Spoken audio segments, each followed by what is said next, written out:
নেতৃত্ব দিবে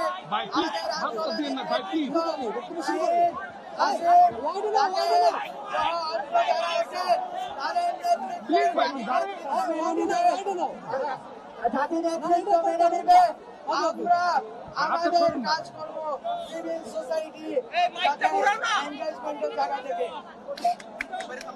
আমরা বিচ্ছিন্ন ভাবে কিছু করতে চাইনি। আমরা শুধু ছাত্ররা দেশের পরিবর্তন করতে চাইনি। আমরা চেয়েছি জনগণের ছাত্র নাগরিকের একসাথে আসা, একসাথে স্বৈরাচার এই ফ্যাসিবাদী রেজিম যেটা 2007 থেকে 1/11 জরুরি অবস্থা থেকে আজ পর্যন্ত অব্যাহত রয়েছে, সেটাকে নস্যাৎ করা, সেই পলিটিক্যাল সেটেলমেন্টকে নস্যাৎ করা, এই স্বৈরাচারী রেজিমকে বুদ্ধিভিত্তিক ভাবে ইন্টেলেকচুয়ালি পরাজিত করা। আমরা সেই কাজে আমাদের ছাত্রদেরকে হয়তোবা আমরা সহযোগিতা করতে পেরেছি। আজ আমি একা নই, আমার বন্ধুগণ একা নয়। আজ আমাদের সাথে সারা বাংলাদেশের শুভবুদ্ধি সম্পন্ন যতজন শিক্ষক, সমাজকর্মী, সংস্কৃতি কর্মী, ডান বামের বিভাজন ছেড়ে, শাহবাগের বিভাজন ছেড়ে এক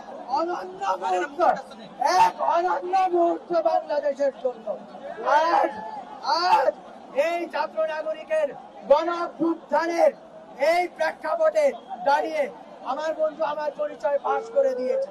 ভুল করছে কি সঠিক করেছে আমি জানি না, তারা কি করবে আমাকে আমি জানি না, কিন্তু আমি আমার কাজ করে গেছি।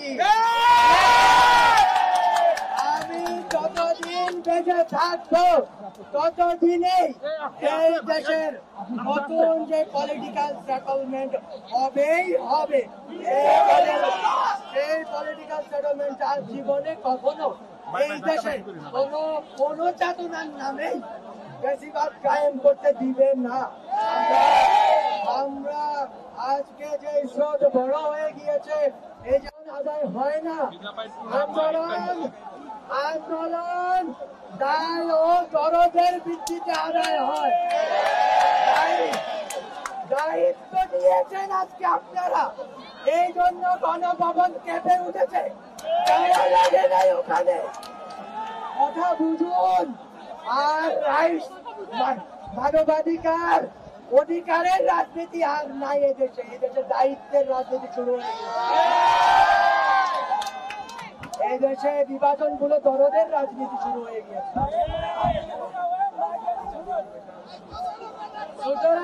সুতরাং আমি অনুরোধ করবো আমাদের যে সিভিল সোসাইটি অংশটা ঘটাবো, পলিটিক্যাল সেটেলমেন্ট নতুন করে করার সুযোগ পাবো। এখন আমাদের সামনে বক্তব্য রাখবেন সুপ্রিম কোর্টের আইনজীবী, আমাদের আইন বিভাগের গর্ব